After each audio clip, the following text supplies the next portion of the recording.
Was your family in Koza big? 7 children. 7 children, a brother in the army, a father from Tula. During the war, they were taken away and never allowed to return. The workers escaped after everything fell apart. Anyway, Daddy was taken to labor army in Tula to work in the mines. There were 6 children left. My brother worked in the army in Ashgabat at the border post in 1938. After the collective farm collapsed, they formed a community. The community took 5 girls for permanent jobs to plant tobacco in the staff. I was 14 when I started working. We had to make sure the seedlings weren't eaten by bugs. There was no place to dry it. There was no dryer. They took the cart to Voron and Iserez. They took 3 girls to the woods, the driver, I. We collected manure. In front of the Germans met on the way. The manure was loaded on the cart, and on the second day, 4 girls took it to Iserez. And the driver, 5 people, and 1 cart of manure. Then we slept one night. Then we dried the manure so the worms wouldn't eat it. Seedling. Tobacco seedlings, yes. Tobacco seedlings. Then he came at 3 o'clock. Ready? Ready. Loaded, a bed, a pillow, 2 blankets. Grandma took 1 blanket, we took the other. They took a sack of wheat. They told us to get something to eat. Now. From Crimea? I mean, what could you get in 15 minutes? Bag of wheat, and what? Mom ran quickly to the neighbors. What to do? Where are we going? They're taking us to the shooting. Neighbor said to dress the children well, take something to eat, and only Allah knows the rest, she said. Well, what would you take? We took the bed, some kind of blanket. How much time were you given to get ready? 15 minutes. We, innocent Crimean Tatars, were told to leave Crimea. There was a girl singing, a singer. She worked with us. How long were you on the road? After you left Crimea, how many days did you travel? -18 days. Hungry in wagons. Mom, the oldest, my sister is a year older than me. When the government gave us permission, we sowed oats, but they were so poorly produced. We had barley, 1 sack, it's like 1 bucket. We had a bucket of barley flour when we went on the road. We had a cow, a very good cow. Changed it to a Russian breed. A little more than half a can of Kaymak, cream. This is what we took with us on the road. They said to take food. What could we do? Probably thought we'd be eating this Kaymak with something. We were small, we didn't know anything. So we left. Did they take you straight to the wagons? These wagons. We arrived, and the trains were already standing. Such a crowd, everybody's screaming.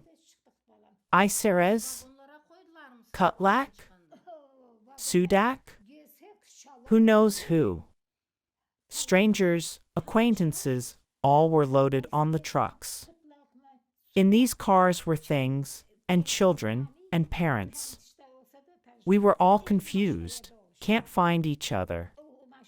After we got there, we were settled in different collective farms. Wagons full of people arrived to Katakurgan. What was there? Yeah, the park. There's a park near the station. We were brought to this park, dropped off and left under the trees. What station were you taken from? From Feodosia. In Feodosia, we were put on trains.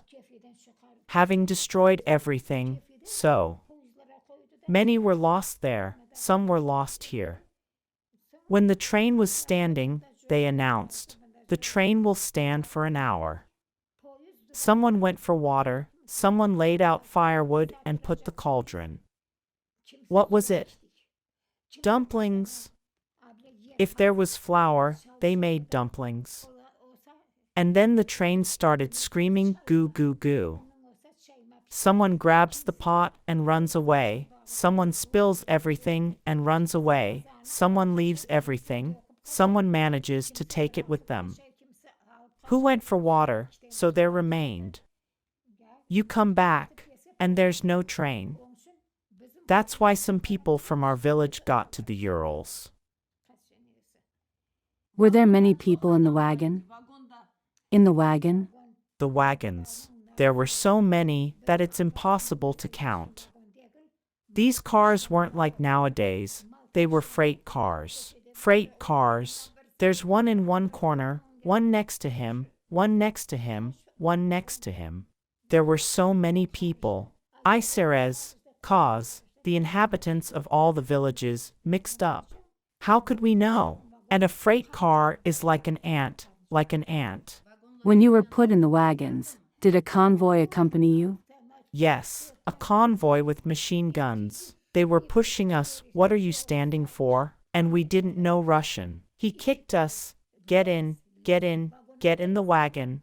Kicking us into the wagon. In front of our eyes, they were beating. Someone found their death in the same place. Someone was buried on the road, someone was just left behind. There was such a scream in the car. Left off the wagon, the family dies. If the parents get lost, it's even worse. There were many dead. For 3 years, people were looking for each other, depending on who got where. Everything's mixed up.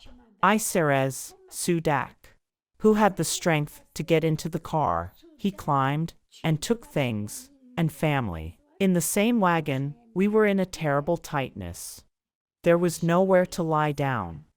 For 18 days, sitting, leaning against each other. If what we experienced had been experienced by the current generation, it would have been different. Did they give you food and water on the road? They were supposed to give water and food, but they didn't. They never did. Those who could cook and eat something. Those who coped and those who could not, left their pots. They themselves stayed who went to get water, too. And they didn't have time to get back to the train. A lot of people got lost. No one was found. When we got here, there were those who were found and those who weren't. Was your family in the same car? We got into the same car, 7 children and a mother. It was like everyone was tied to each other, holding hands. A lot of people died. Many of them died. When there was no food, but there were some cherries, apricots. We worked on a collective farm, we processed cotton, you know? Yes. Here you go. We ate cherries, we ate apricots, water flowed in ditches, it was muddy. We drank it. And when you drink it, the dysentery begins. Many people died of dysentery, malaria. Many people died of malaria. In 2 months. In 2 months, look, 40 days later my grandmother died, her sister died too, younger brother, he had a family. In 40 days, 3 people died when we arrived. What did they die of? Malaria.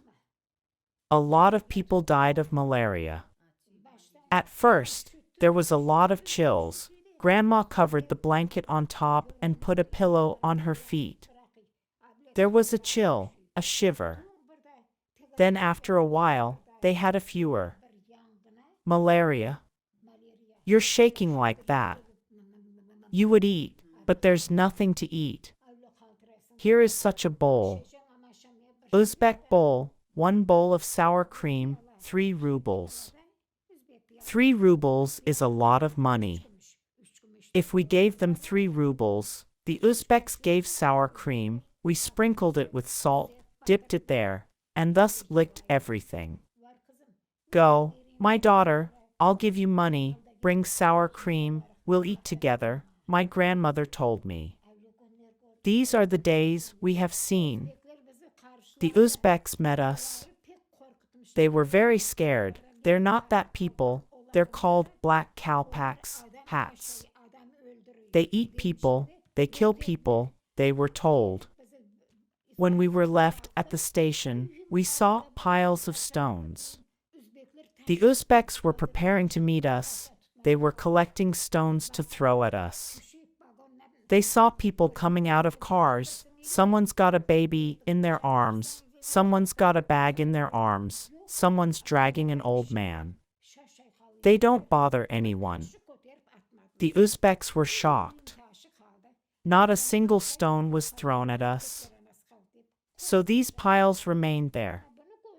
They eat people, be careful, they're a very bad people, they scared them. We saw it ourselves. Piles of stones remained in the places where the wagons arrived, at the stations. Brought to the garden, the old park. The leaves had fallen, it was hot. It was impossible to breathe. You blow like that, and it was a bit easier.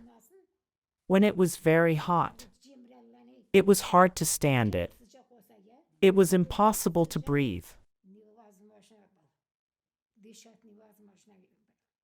In Uzbekistan, On cotton fields. We were sent to work overnight. 3 tons, if you collect 3 tons of cotton in a month, they let you go. If you don't, they don't let you go. We stayed on the collective farm. They gave a certificate for 3 tons and returned it.